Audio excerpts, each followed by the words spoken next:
बीमारी पर आधारित हिंदी कहानी। रमेश बहुत ही प्यारा बच्चा था। वह दूसरी कक्षा में है। रमेश स्कूल में स्वतंत्रता दिवस का राष्ट्रीय त्योहार मनाया जाने वाला था।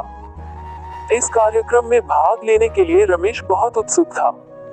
रमेश को उनकी कक्षा अध्यापिका ने स्वतंत्रता दिवस की परेड में भाग लेने के लिए बोला था।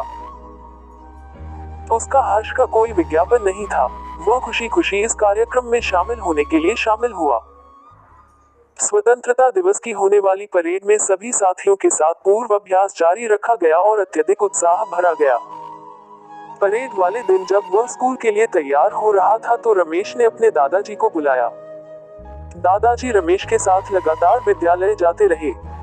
दादाजी नहीं मिले। माँ से पूछा तो माँ ने बताया दादाजी गांव गए हैं। वहाँ दादी की तबीयत खराब है और अस्पताल में है और भी चले गए हैं। अब मैं स्टाया स्कूल लॉन्च कर गांव निकल जाऊंगा। रमेश ने यह बात अकेले में कही तो बहुत दुख हुआ और वह खुद भी दादी के पास जाने के लिए जिद करने लगा। इस पर उसकी माँ रमेश को अपने साथ लेकर गांव चला गया। जब वह वहां स्कूल पहुंचा तो कुछ दिन बाद इलेक्ट्रॉनिक ने उन सभी बच्चों को बुलाया जिन्हें परेड में भाग नहीं लिया गया था।